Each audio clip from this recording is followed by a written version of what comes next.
সকলকে নমস্কার। আসন্ন লোকসভা নির্বাচনকে লক্ষ্য রেখে খড় শহরে ইন্ডিয়া মঞ্চের তরফ থেকে বামফ্রন্ট মনোনীত ইন্ডিয়া মঞ্চের প্রার্থী শ্রী রাজেন্দ্র রিয়ানের সমর্থনে যে নির্বাচনী সমাবেশ, এই সমাবেশে মাননীয় সভাপতি মণ্ডলী, মঞ্চভূমিষ্ঠ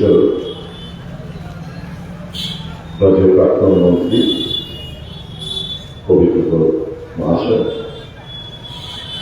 এই এলাকার জনপ্রিয় বিধায়ক নির্মল বিশ্বাস মহাশয়, মঞ্চভূমিষ্ঠ উন্নয়ন মঞ্চের নেতৃত্ব, সমবেত সুধীজন, আমার মায়েরা বোনেরা, সংগ্রামী ভাই বন্ধুরা, এই বাজার এলাকার ব্যবসায়ী দাদা ভাই বন্ধুরা, পথচলতি মানুষ, শুধু এলাকার নাগরিক বন্ধু,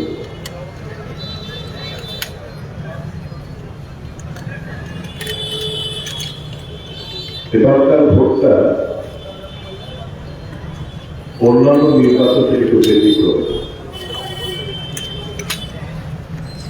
লড়াইটা মূলত ইন্ডিয়া মঞ্চের বিরুদ্ধে কিংবা এনডিএর বিরুদ্ধে ইন্ডিয়া মঞ্চের লড়াইটা মূলত হচ্ছে ফ্যাসিবাদী শক্তির বিরুদ্ধে আপামর জনসাধারণের লড়াই। এই লড়াইতে আপামর জনসাধারণকে জিততে হবে।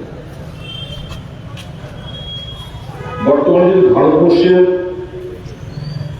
যে রাজনৈতিক, অর্থনৈতিক, সামাজিক দিক দিয়ে আমরা বিচার করি, অর্থনৈতিক দিকে আমরা পিছিয়ে আছি।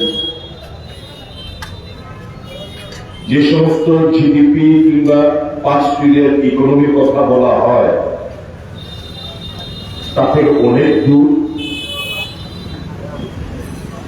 সামাজিকভাবে আমরা মধ্যযুগের মধ্যে চলে যাচ্ছি। তাদের চিন্তা ভাবনা এবং রাজনৈতিক দিক দিয়ে কিছু ক্ষমতা লোভী, দুর্নীতিগ্রস্ত ফ্যাসিবাদী শক্তির আস্ফোরণ এই দেশের মধ্যে দেখা দিয়েছে। মূলত কি স্লোগান, একটু পিছনে যেতে হবে।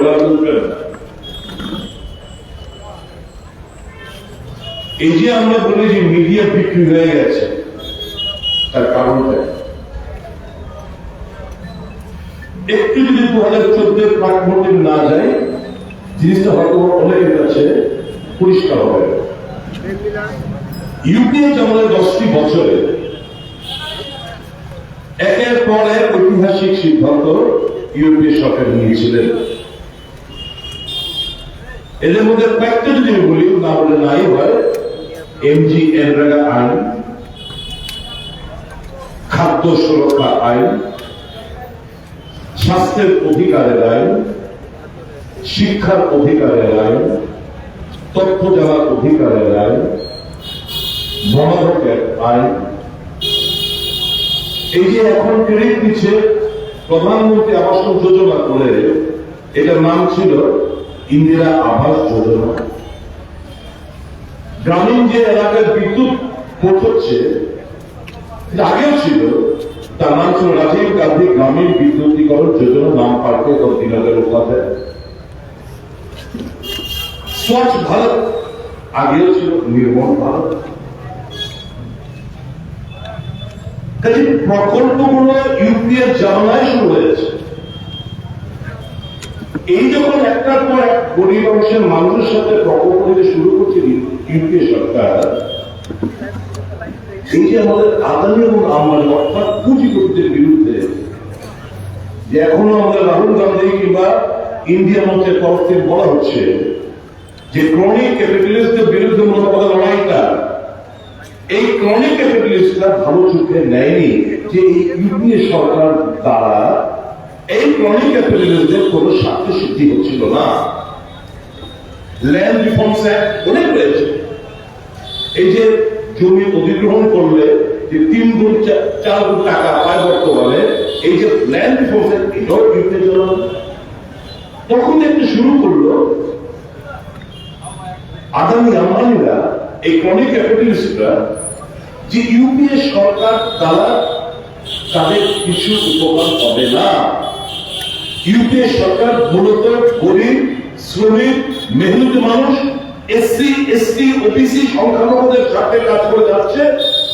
কাজেই তাদের একটা ক্ষেত্রে বেগুন হয়ে গেলে, লাল হয়ে গেলে, বলল কি সমস্ত ইলেকট্রনিক্স মিডিয়া এবং খবরের কাগজে প্রিন্ট মিডিয়ার মধ্যে এটা শেয়ার হোল্ডার হতে লাগে। কত 51%, কত 60%, কত 75%, অল শেয়ার হোল্ডার্স। এখন দেখবেন কোন ইলেকট্রনিক্স চ্যানেলে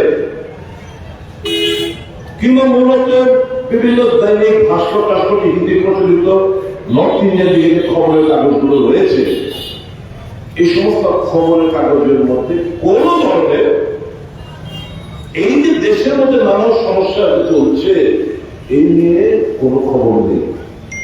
আজ এবার আপনারা তো দেখছেন, টিভির মধ্যে চোখ পড়ছে, আমরা দেখি। বলুন তো এখন কি এই যে কৃষক আন্দোলন কি দেখাচ্ছে পর্দায়, টিভির পর্দায়? কিন্তু তো এখনো হরিয়ানা, পাঞ্জাব বর্ডারে এখন আন্দোলন সংগঠিত হচ্ছে। কোথায় টিভির ফোকাস তো ওখানেও নেই। কদিন দেখেছিলেন আপনারা এই যে যন্তর মন্তরে অলিম্পিক মেডেলিস্ট যারা মেয়েরা, আমাদের দেশে কুস্তিগিরা যারা অলিম্পিক মেডেল জিতে আসলেন, প্রধানমন্ত্রী যাদের সঙ্গে ফটো খিঁচলেন, তারা যখন ওই বিজেপির এক প্রভাবশালী মেম্বার অফ পার্লামেন্ট বিরুদ্ধে অভিযোগ করলেন যে এরা এই ভদ্রলোক ওদের শ্রেণীদানি করেছে, ওদের কোনো অ্যাকশন নিতে গেলে পরবর্তী সময় সুপ্রিম কোর্টের গাড়িতে এফআইআর নেওয়া হলো। এই যন্ত্র মন্ত্রে টেনে হিচড়ে এদের এই যে আন্দোলনের প্রত্যাহার করতে বাধ্য করলো। কদিন আপনারা টিভির মধ্যে দেখেছেন, এই যে কয়টা ডিবেট হতে আপনারা দেখেছেন। তখন এই প্রেক্ষাপটটা কোনো নেই কারণে এই শেয়ার হোল্ডাররা করে আমাদের কন্ট্রোল অডিটর জেনারেল ছিল ইউপিএ জমানা মিস্টার বিনোদ রায়, সে এখন বিজেপি মস্ত বড় নেতা। ও ক্যাম্প রিপোর্টে একটা রিপোর্ট, ভুয়া একটা রিপোর্ট প্লেস করলো, যাতে করে এই সমস্ত ইলেকট্রনিক্স মিডিয়ার খবরের কাগজে 2G স্পেকট্রাম, 3G স্পেকট্রাম, কয়লা চোর, আকাশ পাতাল কংগ্রেস বিক্রি করে দিচ্ছে। মানুষের মধ্যে একটা নেগেটিভ পোষণা হলো যে কংগ্রেস মানে দেশকে শেষ করে দিচ্ছে, লুটের বাণিজ্য রমরমা, কংগ্রেস চোর চোর চোর চোর করে সমস্ত দিক দিয়ে মানুষের কাছে পৌঁছে দিল, একটা নেগেটিভ একটা বার্তা পৌঁছে দিল। আমাদের যে কতগুলো প্রকল্পের কথা বললাম, এইগুলো থামাচাপা পড়ে গেল, সরকার পরিবর্তন ঘটলো। এই ক্রনিক ক্যাপিটালিস্টদের ষড়যন্ত্র যে রচিত হয়েছিল বা সাকসেসফুল হলেন, আজও এই প্রসেস চলছে। তাদের সত্য কোন ঘটনা তারা দেখাবে না। এই যে চণ্ডীগড় মেয়র যেটা নির্বাচন, এইখানে পরে দেখুন আমাদের ওয়েস্ট পার্লামেন্টের কথা চলে যাচ্ছে। এই যে চণ্ডীগড়ে কিভাবে ব্যালটের মধ্যে পিছনে বসে টিক মার দিয়ে শুরু করে ব্যালট রিজেক্ট করলো, 8টা না 10টা মতো ব্যালট রিজেক্ট করলো। দেখেছেন কটা ইলেকট্রনিক্স চ্যানেলে দেখেছেন আপনারা? হ্যাঁ, সামাজিক মাধ্যমে সবাই দেখেছেন, কটা চ্যানেল দেখিয়েছে। কিংবা এই যে সুরাতে গতকালকে যে সুরাতে যে বিনা প্রতিদ্বন্দ্বিতা একজন এমপি মেম্বার অফ পার্লামেন্ট জয়লাভ করেছেন, তার প্রেক্ষাপটটা কজন জানেন? নমিনেশন ফিল আপ করেছে on the day of filing of nomination, প্রস্তাব গেছে স্কুটিনির দিন রিটার্নিং অফিসারকে বলছে তোমাদের প্রস্তাব ওদেরকে শাসনে হাজির করো। ইন দ্য মিন টাইম এদেরকে ক্যাপচার করে ফেলেছে ভারতীয় জনতা পার্টি, সম্ভবত বোঝেন কংগ্রেসের নমিনেশন পেপার ক্যান্সেল। আর ইন্ডিপেন্ডেন্ট যে বাকি 10 জন ছিল তাদের প্রিয় অর্থের বিনিময় বলপূর্বক যেভাবেই হোক তাদেরকে প্রত্যাহার নিয়েছে। মানে একজন বিজেপি কেন্দ্রের বাদে মোট 11 জন কেন্দ্রে কংগ্রেস বা আরো 10 জন কেন্দ্রে তাদেরকে প্রত্যাহার করতে বাধ্য হয়েছে বা কংগ্রেসকে রিজেক্ট করেছে। এরকম ভাবে একজন বিনা প্রতিযোগিতায় জয়ী হয়েছে। কটা টিভি চ্যানেলে এই ডিসকাশন দেখেছে। এই দেশে কৃষকদের স্বার্থে মোদী সাহেব 2014 সালে বলেছিলেন তোমাদের রোজগার দুর্নীতি ডাবল করবে। বাম্পার ভোট দিচ্ছ কারণ কংগ্রেসের বিরুদ্ধে নেগেটিভ, ইউপি সরকারের বিরুদ্ধে নেগেটিভ একটা নেগেটিভ তৈরি করা হয়েছিল। আজকে কৃষক আন্দোলন করছে, তাদের কমিটমেন্ট ছিল যে সংবিধান আদালতের সুপারিশ করে হুবহু কার্য করা হবে, আইন করা হবে, এমএসপি ব্যাপারে একটা আইন রেজিস্ট্রেট করা হবে পার্লামেন্টে। করেনি। আর কি বলেছিল? কত কিছু বলেছিল প্রধানমন্ত্রী 2014 সালের আগে, যে কালো ধনের বিরুদ্ধে লড়াই, সুইস ব্যাংকে পড়ে রয়েছে প্রচুর টাকা, সব আমাকে খুব 60 दिन 2 महीने का समय दीजिए, मैं पूरा काला धन वापस लाऊंगा। बोलेंगे ताई मेहनत करने लगेगी, काला धन वापस लाके सबके बैंक अकाउंट में 15-15 लाख करके मैं भिजवा दूंगा। बोलेंगे কোথায়? বছরে 2 কোটি নকরি দেবে, কর্মসংস্থান দেবে। প্রধানমন্ত্রী বলেন ভুলে গেছেন 10 বছর 20 কোটি বেকার যুবক যুবতীদের কর্মসংস্থান হওয়ার কখন হয়েছে? নতুন কলকারখানা কোথায়? সবকিছু আম্বানি আদানি। এই যে যখন আমরা আমাদের এই সহযোগী দলদের আইডিয়া নিয়ে আমরা একটা কংগ্রেস একটা 5টা নিয়ে আমরা নির্বাচনী প্রতিশ্রুতি আমরা ঘোষণা করেছি। আমরা জাতীয় জনগণনার কথা কেন বলছি? যেটা আজকে অপব্যাখ্যা চলছে। আমরা জাতীয় জনগণনার কথা আমরা বলছি যে প্রাইভেট সেক্টর হ্রাস করে ফেলছে পাবলিক সেক্টরের জায়গাগুলো, রেল, এয়ারপোর্ট, পেট্রোলিয়াম, কোল ইন্ডিয়া, সমস্ত কিছু প্রাইভেটাইজেশন করছে। এখন এই যে এসসি এসটি ওবিসি রিজার্ভেশনটা সন্তুষ্ট হয়ে যাবে, কারণ পাবলিক সেক্টরে থাকলে এই যে রিজার্ভেশনের প্রসেসটা এটা থাকবে না প্রাইভেট সেক্টরে। কাজে জাতীয় জনগণনা এবং এই এসসি এসটি ওবিসি ব্যাপারে যে কংগ্রেস দল 2011 সালে ইউপিএ সরকার যে জাতীয় জনগণনা স্বাধীন ভারতবর্ষে প্রথমবার কারণে সেন্সাস আমরা শুরু করেছিলাম, সেটা রিপোর্ট দিল্লি সরকারের কাছে কেন্দ্রীয় সরকার জমা করতে করেছে 2016 থাকে। 16 গেল, 17 গেল, 18 গেল, 19, 20, 21, 22, 23, 24 চলছে। এই ডেটাগুলো প্রকাশ করার সাহস পাচ্ছে না। কেন সাহস পাচ্ছে না? কারণ ওই যে সুপ্রিম কোর্ট দ্বারা 50% সিলিং রিজার্ভেশনের ক্ষেত্রে সেটা প্রত্যাহারিত হবে। সুপ্রিম কোর্টের মধ্যে লিপিটেশন বাতিল করা হবে, যে তোমাদের এই যে ক্যাপ যেটা প্রত্যাহার করে নাও, যেহেতু এই ডেটা আছে সরকারিভাবে ডেটা পরিষ্কার বলা হয়েছে, now you can leave this 50% to 75%। সেটা করতে চায় না। বেসিক্যালি এরা এসসি এসটি ওবিসি বিরুদ্ধে পালিত অবশ্যই এই যে নির্বাচনী স্টেপটা আপনারা সবাই করেছেন, বিশ্বাস করে আপনাদের কাছে লিস্টেড পৌঁছেছে। এর মধ্যে মুসলমানের হচ্ছে কালকে এক ধাপ এগিয়ে বলছে, মানে হিন্দুদের কাটানোর জন্য কত বড় লায়ার, কত বড় মিথ্যাবাদী একটা চেয়ারে বসে সত্যের মুখ করতে চায় না, মানুষকে বিভ্রান্ত করতে চায়। বলছে মঙ্গলসূত্র নাকি আপনাদের গলার মঙ্গলসূত্র নাকি এগুলো কংগ্রেস নিয়ে দেবে এবং মুসলমানদের এই সম্পত্তিগুলো আপনাদের দিয়ে দেবে। এটা প্রধানমন্ত্রীর বক্তব্য হতে পারে? দেন আমি দেশের পুলিশের লোকজনে আনলাম, কার লোকজনে আনবো? এই যে নির্মল বলে গেলেন যে ইডি, ইনকাম ট্যাক্স, সিবিআই, নির্বাচন কমিশন সব থেকে কাঠপুতলি খুলনাম খুলে তারা মোডের কোড অফ কন্ডাক্ট আইন ভঙ্গ করছে।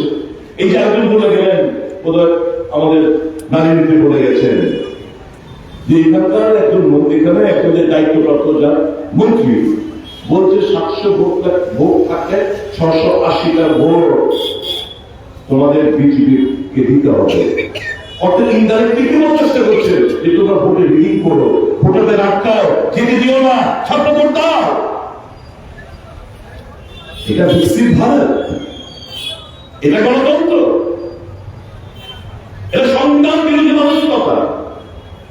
তাদের বিশ্বাস আশ্বাস মানুষের আস্থা মানুষের উপর নেই, তাদের আস্থা বিশ্বাস হচ্ছে টাকার উপর, তাদের আস্থা বিশ্বাস রয়েছে গুন্ডা পাল্টাদের উপর। ধমকাও, চমকাও, পুলিশকে বের করে দাও, সবটা দাও। এটা নির্বাচন ভালো কাজ হলে নরেন্দ্র মোদী সাহেব 10 বছর প্রধানমন্ত্রী, কেউ কি শুনেছেন যে 10 বছর রিপোর্ট আমি প্রেস করলাম ভারতবর্ষের কাছে, বিবেচনা করো, তারপর আমাকে ভোট দাও, তখন আমাদের এই রিপোর্ট কার্ডের ভিত্তিতে তোমরা 400 পার করে দাও। আর বুঝতাম আমরা তো নেতিবাচক আসপেক্টের কথা বলতে চাই না। আমরা আমাদের ফোকাস হয়েছে হিন্দু, মুসলমান, খ্রিস্টান, জৈন, বুদ্ধিস্টের মধ্যে না। আমরা চাইছি যে রাহুল গান্ধী দুটো ন্যায় যাত্রা করেছেন, ভারত জোড়ো যাত্রা, এই দক্ষিণ ভারত থেকে কাশ্মীর, কন্যাকুমারী থেকে কাশ্মীর, এই মণিপুর থেকে মুম্বাই, মানুষের মিঙ্গল হয়ে মানুষের মিশে মানুষের যে ভাবাবে মানুষ কি চাইছে সেই জিনিসটা জেনাদের ভোট করে এই যে আমাদের ম্যানিফেস্টো তৈরি হলো, নির্বাচন ইস্তাহার তৈরি হলো, মানুষের মতামতের গুরুত্বের জন্য ম্যানিফেস্টো তৈরি করেছি। ওই প্রধানমন্ত্রীর মতো কারোর কথা শুনবো না, শুধু আমার মনের কথা শুনলো, মন কি বাত, এরকম কংগ্রেস পার্টি ওই ইন্ডিয়া মঞ্চে এরা না। মানুষ থেকে দাবি উঠেছে যুবকদের কর্মসংস্থান চাই, রাহুলজি কর্মসংস্থান চাই। আমরা নির্বাচন প্রতিশ্রুতি দিয়েছি আমাদের বেকার নিয়ে আমার কি চিন্তা ভাবনা, মহিলাদের নিরাপত্তা নিয়ে কি চিন্তা ভাবনা। যিনি বলতেন মহিলা সশক্তিকরণ, আজকে মঞ্চ থেকে জিজ্ঞেস করতে পারি না এই ইন্টারনেট সোসাইটি ক্ষয়বাসী এডুকেটেড সংস্কৃতির একটা জগতের একটা মূল আস্থা পীঠস্থান, এটা হচ্ছে ক্ষয়। তাদের কাছে বিনম্রতার সাথে জিজ্ঞেস করতে পারি না এই মঞ্চ থেকে, যারা বিজেপি করেন তাদের কাছে আমার প্রশ্ন, বলুন একবারের জন্য প্রধানমন্ত্রী আমাদের এই চণ্ডীগড় একটি রাজ্যে, প্রদেশে, মণিপুরে এখনো চলছে, রিপোর্টিং হয় না, এখনো প্রচুর ক্রাইম চলছে, নারী ঘটিত অপরাধ চলছে, রিপোর্টের হয় না, পত্রিকায় টিভিতে দেখি না। প্রধানমন্ত্রী সমাজে যাওয়ার যাওয়ার সময় পান না, প্রধানমন্ত্রী কি দেখলাম এগুলো কিছু কিছু অনেকদিন বাদে সোশ্যাল মিডিয়াতে এসছে, হ্যাঁ, গণধর্ষণ করে বিভক্ত করে জনসমক্ষে হাতিয়েছে। বাদ যায়নি ওই কার্গিল যুদ্ধে একজন সৈন্যের পত্রিকা থেকে বাদ যায়নি। এটা ভারতবর্ষের কৃষ্টি সংস্কৃতি, এই ভারতবর্ষ দেখার জন্য আমি আপনার বেঁচে রয়েছি। কুস্তিগেলের কথা বললাম, সারা ভারতবর্ষে এগুলো কি রাজনীতি, ভারতবর্ষের কোন জায়গায় চলে যাচ্ছে বন্ধুরা, একটু বিবেচনা করা করবেন।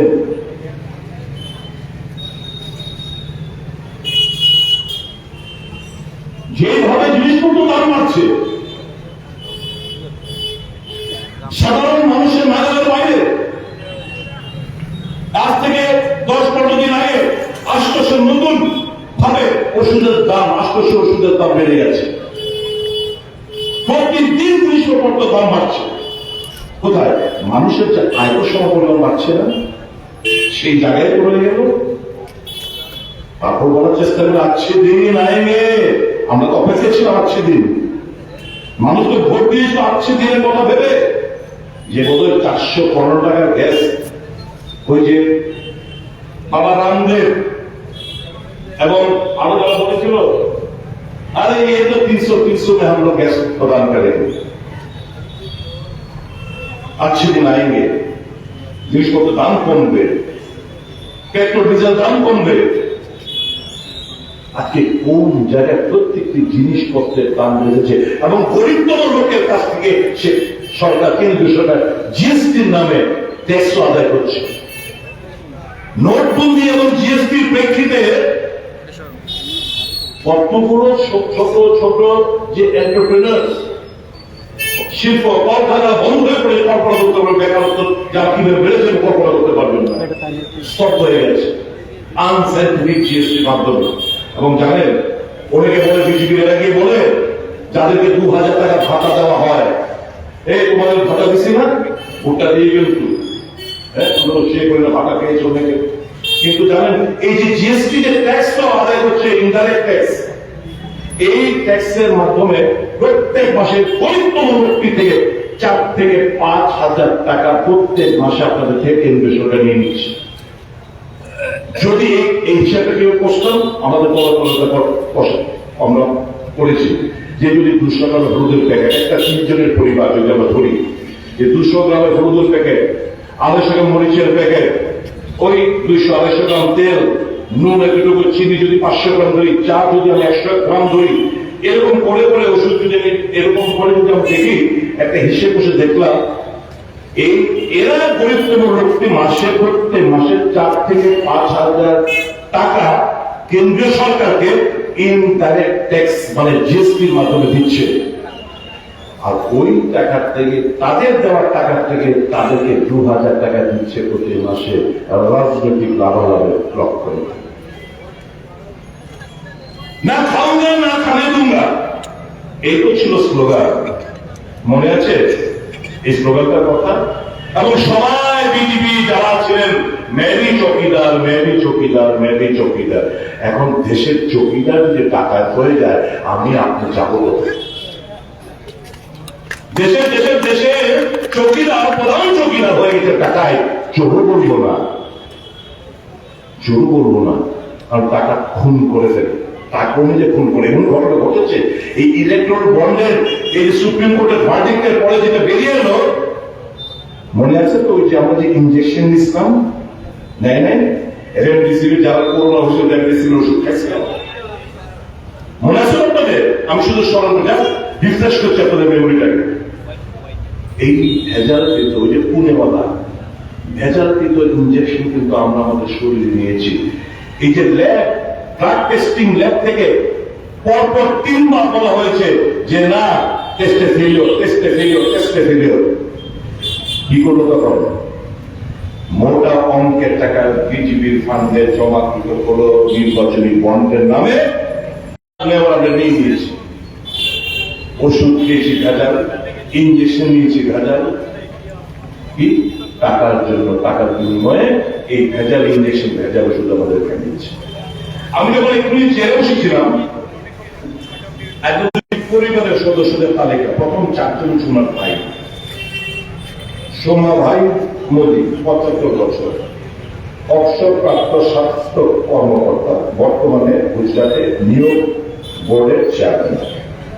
2 নম্বর অমৃত ভাই মোদী, 72 বছর বয়সী, একটি ব্যক্তিগত কারখানায় কাজ করতেন, বর্তমানে আহমেদাবাদ এবং গান্ধীনগরের সবচেয়ে বড় রিয়েল এস্টেট ব্যবসায়ী। 3 নম্বর প্রহ্লাদ মোদী, 64 বছর, একটি সস্তা শস্য মানে রেশন দোকান ছিল, বর্তমানে আহমেদাবাদ, ভদোদরায় হুন্ডায়, মারুতি এবং হোন্ডা 4 চাকার শোরুম রয়েছে। 4 নম্বর পঙ্কজ মোদী, 58 বছর, আগে তথ্য বিভাগে, আজ সোমা ভাইয়ের সাথে নিয়োগ বোর্ডের ভাইস চেয়ারম্যান। 5 নম্বর ভোগীলাল মোদী, বয়স 68, যিনি একটি মুদি দোকানের মালিক ছিলেন, আজ আহমেদাবাদ, সুরাট এবং ভদোদরা রিলায়েন্স মলের মালিক। 6 নম্বর অরবিন্দ মোদী, বয়স 64 বছর, ছিলেন একজন স্ক্র্যাপ ডিলার মানে লোহার দোকানের ব্যবসায়ী, বর্তমানে বড় বড় বিল্ডিং নির্মাণ কোম্পানি, রিয়েল এস্টেট এবং ইস্পাত ঠিকাদার।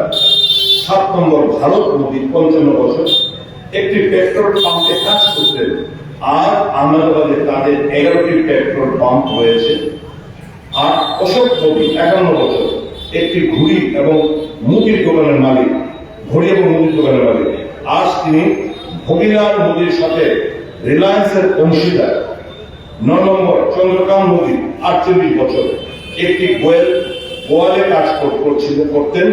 আজ আহমেদাবাদ এবং গান্ধীনগরে 9টি বড় দুগ্ধ উৎপাদন কেন্দ্র রয়েছে। রমেশ মোদী 57 বছর, একজন শিক্ষক হিসেবে কাজ করছিলেন।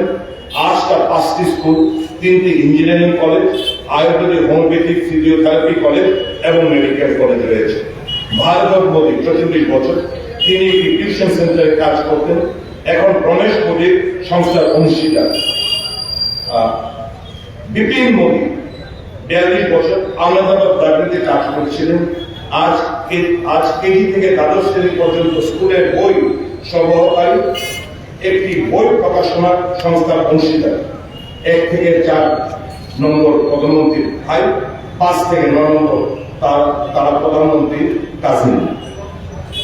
এই হচ্ছে ও আবার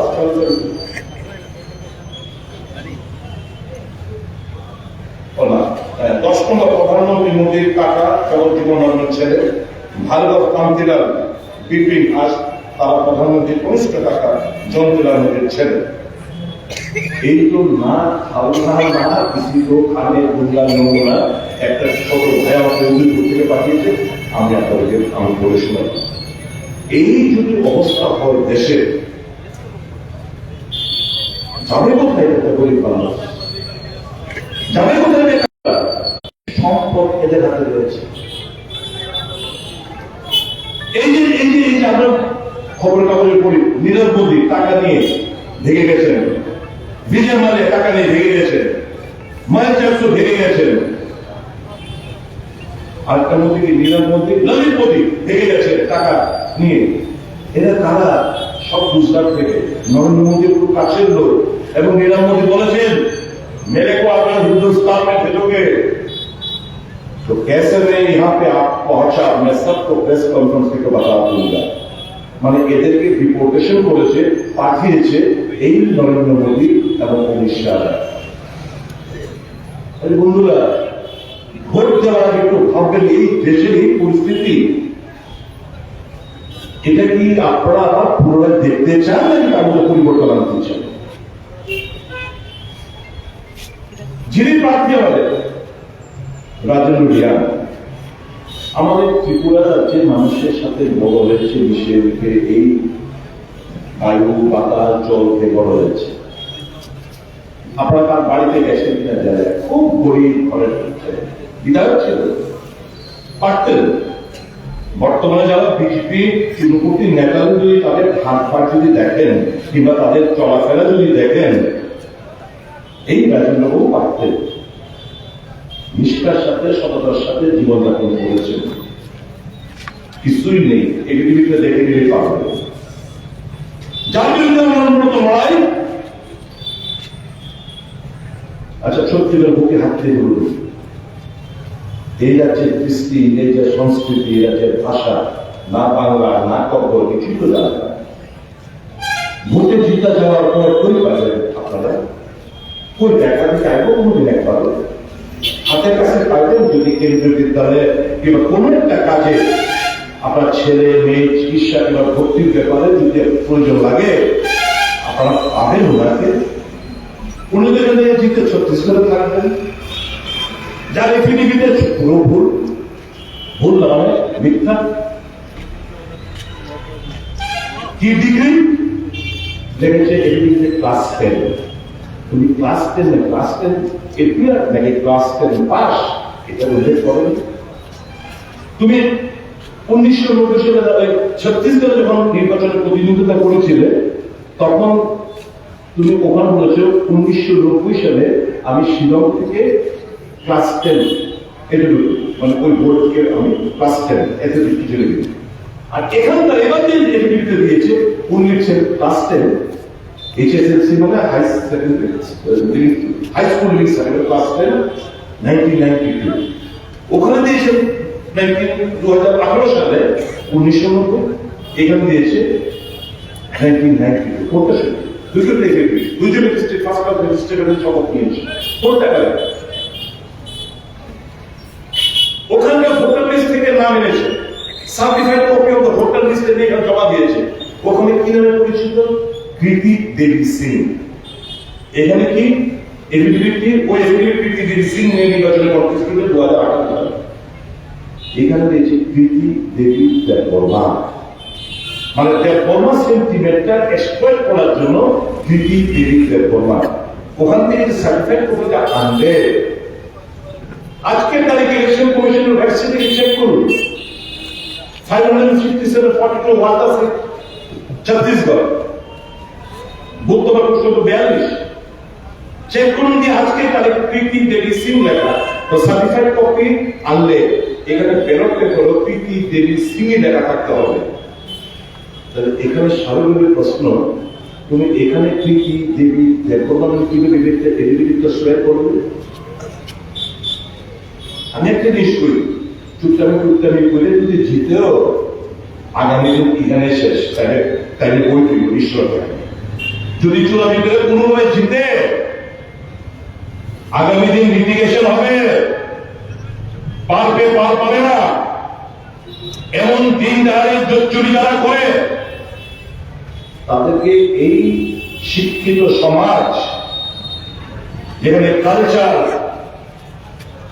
যেখানে এটা পিঠস্থান বলা চলে কালচারে, এখানকার মানুষ তাকে স্পেয়ার করবে না। আমি খোয়াই মানুষের কাছে বিভিন্ন স্টেপিং করতে চাইছি, প্রত্যাখ্যান করুন এই সমস্ত জালি ক্যান্ডিডেটদের। তিপ্রাসার কাছে আজকে এই জায়গা থেকে অনুরোধ করছি,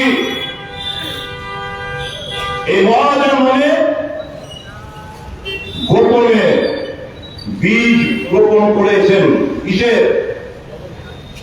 বাঙালি এবং আদিবাসীদের মধ্যে একটা বিশ্বাসের একটা প্রাচীর তৈরি করেছেন। পয়লা জাতি হোনা পার্টি, এই তো স্লোগান, সাংঘাতিক মারাত্মক স্লোগান।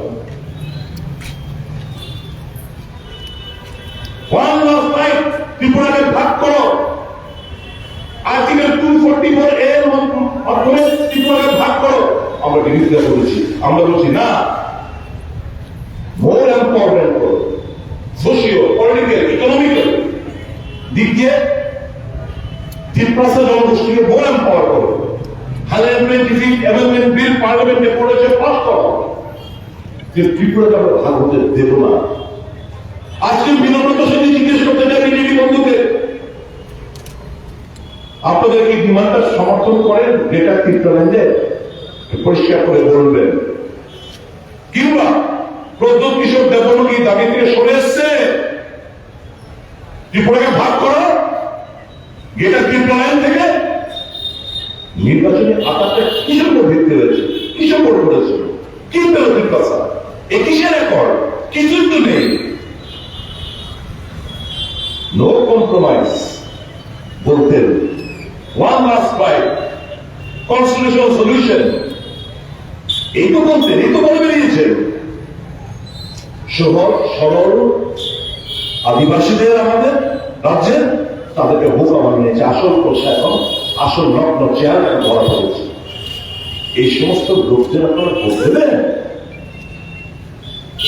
কোন বাঙালি ভোট দেবে? কোন ত্রিপুরা ভোট দেবে?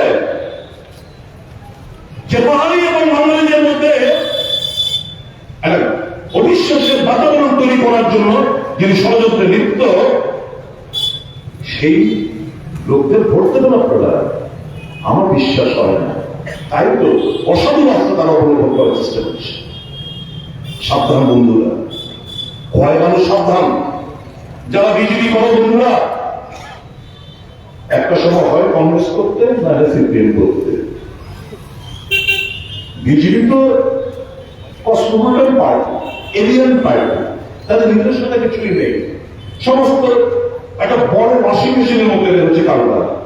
সমস্ত দুর্নীতিগ্রস্তদের নিয়ে এই ওয়াশিং মেশিনে ঢোকায়, বা পরিষ্কার বেরিয়ে আসে। প্রধানমন্ত্রী গেছেন মহারাষ্ট্র, মঞ্চে থেকে বললেন, অজিত পাওয়ার থেকে আন্দোলন করে যে 70,000 কোটি টাকার ঘটনা, একে ছেড়ে কথা বলবো না। 3 দিনের মধ্যে এই অজিত পাওয়ার গিয়ে দল ভেঙে ওখানে সরকার পতন সুনিশ্চিত করলেন, ওখানে যোগদান করে বিজেপি কার্যালয় পার্টির সঙ্গে বাস সাফ হয়ে গেল। আরেকজন ওখানকার প্রাক্তন অসহ্যমান, যার বিরুদ্ধে আদর্শ স্ক্যান কত বারংবার বলতেন, উনি দল ছেড়ে বিজেপিতে যোগদান করেছেন, রাজ্যসভার মেম্বার অফ পার্লামেন্ট হয়ে গেছে। পরিষ্কার নারদা সারদার সঙ্গে যারা জড়িত ছিল আজকে তারা সব সাফ হয়ে গেছে। বিজেপিতে যোগদান করে সাফ। আর যদি অপোজিশনে থাকো, মিথ্যে মামলায় কেজরিওয়াল শোনেন এদেরকে জেলে করে রাখো, কেন আটক করলে, কেন ইন্ডিয়া মঞ্চ তৈরি করলে, এই অভিযোগ বলতে এইটাই তো, কারণ দিল্লিতে বসে সাফ হয়ে যাবে, কাজে তাকে মিথ্যে মামলা অ্যারেস্ট করো। এই যদি অবস্থা হয়ে থাকে দেশের মানুষ যাবে কোথায়? কাজে আজকে হ্যাঁ, আমরা কমিউনিস্টরা দীর্ঘদিন লড়াই করেছি, এই লড়াইটা কোনো ব্যক্তিগত লড়াই ছিল না। আমরা ধর্মনিরপেক্ষ, রাজনৈতিক ধর্মনিরপেক্ষ, আমরা সমাজতন্ত্রের পূজারী, কনফেডারেল সমাজতন্ত্রের পূজারী, আমরা গণতান্ত্রিক, গণতান্ত্রিক লড়াইটা কোন জায়গায়? লড়াই ছিল কর্মসূচি এবং কর্মসূচি বাস্তবায়ন, ঠিক নয়? এই জায়গায় দাঁড়িয়ে যখন দেখলাম যে দেশের মানুষ, দেশ এবং দেশের মানুষ আজকে কঠিন পরিস্থিতির মধ্যে, আমরা ভাবলাম না, সমস্ত অতীত ভুলে গিয়ে এই বেশিবাদী মানসিকতার লোকদের পরাস্ত করতে হবে। তাই তোমাদের কাছাকাছি আসা, দেশ এবং দেশের মানুষের সাথে কাছাকাছি আসা। এই জায়গায় আমাদের সমর্থন করবেন না। উচিত কথা বললে মেরে কি মাটির নিচে কি বলে পুঁতে দেবো, মাটির নিচে পুঁতে দেবো, মাথা কথা খেয়ে কোথায় খুঁজে পাবে না। অপরাধ সত্য কথা বলি। তাকে শুনলাম তিনি বলে এরকম একটা উক্তি লেগে পড়েছে, কি বলবো? এই লোকটি ওনার শিক্ষাগত যোগ্যতা এবং ছোটবেলাতে একটি পরিস্থিতিতে বড় হয়ে এসে এটা পরিচয় দিয়েছে, যেমন কোনো কিছু কমেন্ট করার প্রয়োজন হতে না। অনেক সাংবাদিকরা বন্ধু সকাল থেকে ফোন করছিল, যারা কমেন্ট করবো, কি বলবো? এর মধ্যে বলার কি রয়েছে? যিনি বলেছেন এই কথাটা, ওনার এবং ওনার পারিবারিক যেভাবে বড় হয়েছে, কি পরিস্থিতি বড় হয়েছে, ওই পরিস্থিতি সবকিছু মানুষ ঠিক করবে, মানুষ নির্ণয় করবে।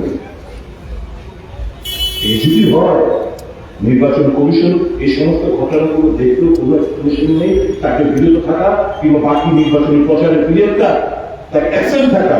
দেশের প্রধানমন্ত্রী কি করছেন, এখানে কি করছেন, সমস্ত যে যা মনে করছে, ইলেকশন কমিশন দ্রুত চলন না।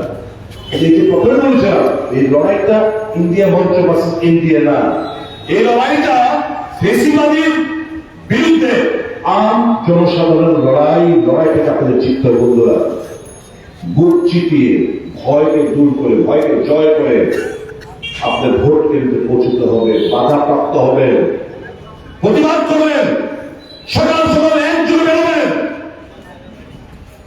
ঈশ্বর আল্লাহ ঠাকুরের নাম নিয়ে বেরোবেন, গিয়ে ভোট কেন্দ্রে আর রাখতে যাই বলছি, পছন্দের প্রার্থীকে ভোট দিন, যাকে খুশি তাকে দিন, কিন্তু গণতন্ত্রকে বাঁচিয়ে রাখতে হবে। গণতান্ত্রিক অধিকার যেন খর্ব হয় সেটা সুনিশ্চিত করবে। কিছু লম্পট, কিছু ধান্দাবাজ, কিছু গুন্ডা পাল্লা, ড্রাগের ব্যাপারী, কিছু মাস্টারের কাছে আম জনসাধারণ ভোটাররা হেরে যাবে, আমি ওটা বিশ্বাস করি না।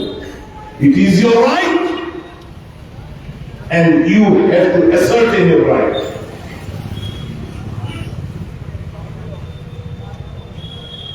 এই আনন্দ লাগছে চলে গেছে, ভোট দিতে যান, সবাই ভোট দিন। পুলিশ প্রশাসনকে অনুরোধ করবো, ছোট জগন্নাথ হয়ে থাকবেন না। আপনাদের এই ইউনিফর্মের বিশাল একটা পাওয়ার, সংবিধানকে বাঁচানোর শপথ দিয়ে আপনার দায়িত্ব পালন করছেন। মানুষকে রক্ষা করুন, গণতন্ত্রকে রক্ষা করুন। কোন ইলিগাল ফেভার আমরা চাই না,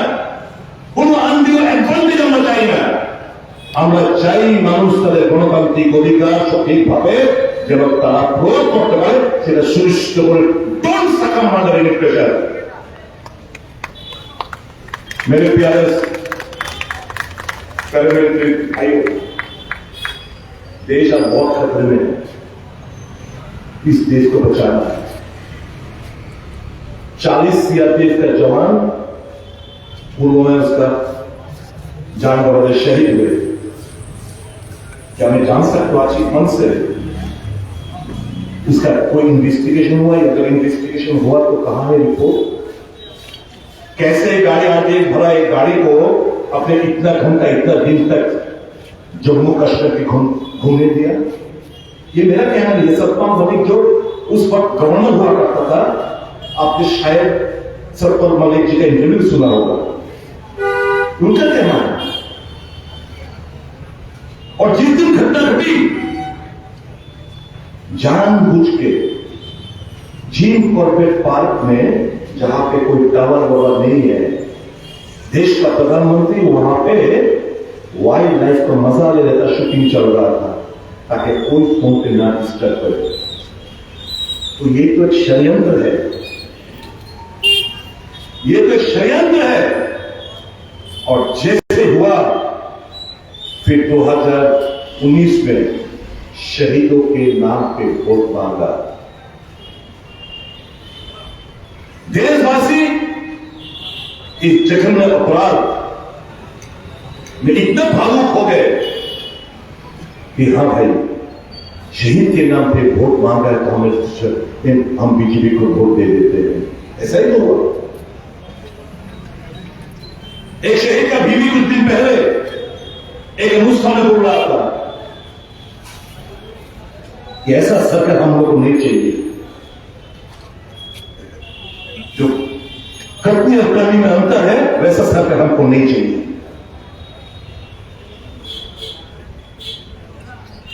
आप जरा, आपसे हम लोग कुछ नहीं मांगेंगे। ये लोग छप्पा वोट देने की कोशिश करेगा। दूसरा दल का आइडेंटिटी कार्ड लेके किसी को वोटर को वोट देगा, राम का वोट शाम देगा। आप मेहरबानी करके आप लोग चुनाव के दिन, ताकि कोई फॉल्स वोटिंग ना हो पाए, शक्ल देख के आइडेंटिटी कार्ड देख के सब कुछ जांच करके इनको भेजना, उंगली देख के भेजना। क्योंकि वेस्ट में ऐसा हुआ है, एक बंदा को उंगली में काली लगा के 6, 7, 8, 10 वोट दे रहे थे। मजाक तो रख दिया चुनाव को।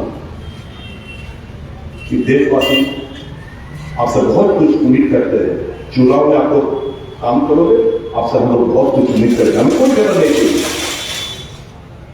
लेकिन चुनाव सही मायने में हो ये सुनिश्चित जरूर आप लोग करिएगा। ये मेहरबानी हमारा निवेदन है आपसे। ऐसा माफिक देश नहीं चल पाएगा। মতবাদের সিস্টেমে বদলাতে হবে। মানুষ মনে বিশ্বাস দিয়ে সাহস দিয়ে বেরিয়ে আসবেন। এসব বলব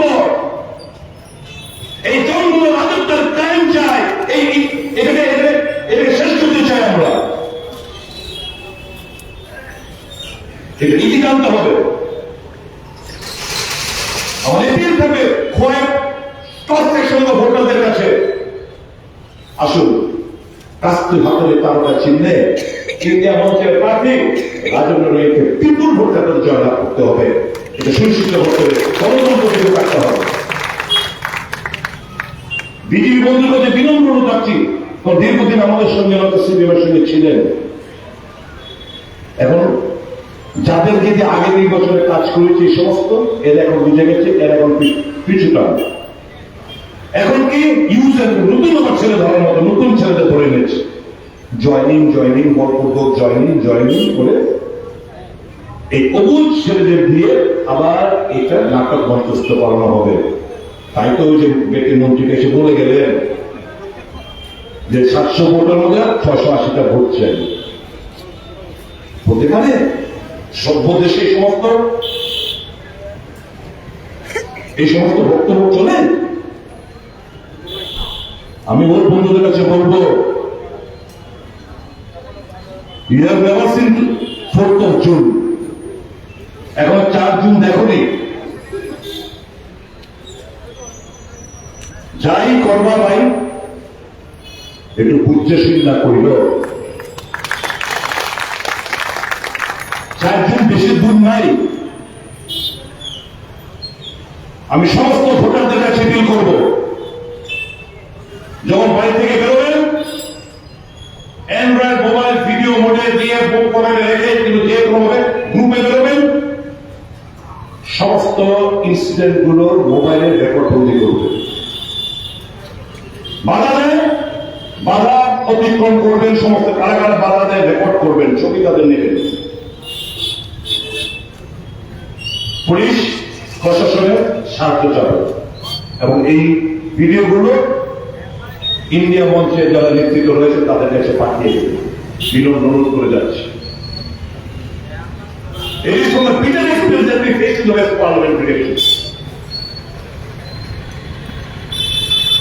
West Parliament সিটে এই তিক্ত অভিজ্ঞতার দিকে আমি আজকে কষ্ট করে দিয়ে যাচ্ছি। Record is in every incident এবং এগুলো ইন্ডিয়া মঞ্চের নেতৃত্বের কাছে আপনারা পাঠাবেন। বলে প্রত্যেকজন হিসাব নিয়ে নেবেন। BJP and its ally will never ever cross more than 200.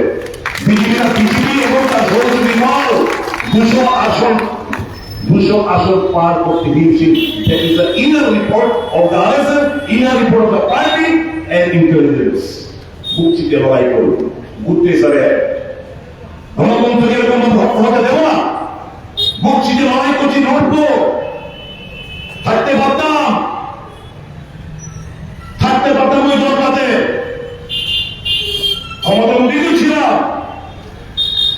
ক্ষমতা থেকে বেরিয়ে এসছি মানুষের জন্য। নাও আপনাদের সহযোগিতা চাই। এই ফ্যাসিবাদী, এই স্বৈরাচারী, এই দুর্নীতিগ্রস্ত কেন্দ্রে এবং রাজ্যের সরকারটা যাতে প্রথম আমরা সুনিশ্চিত করতে পারি, আপনাদের সহযোগিতা চাই। সবাই ভালো থাকবেন। ভয়বাসী বিপ্লবের ইতিহাস আলোচিত করেছেন বিভিন্ন সময়ে।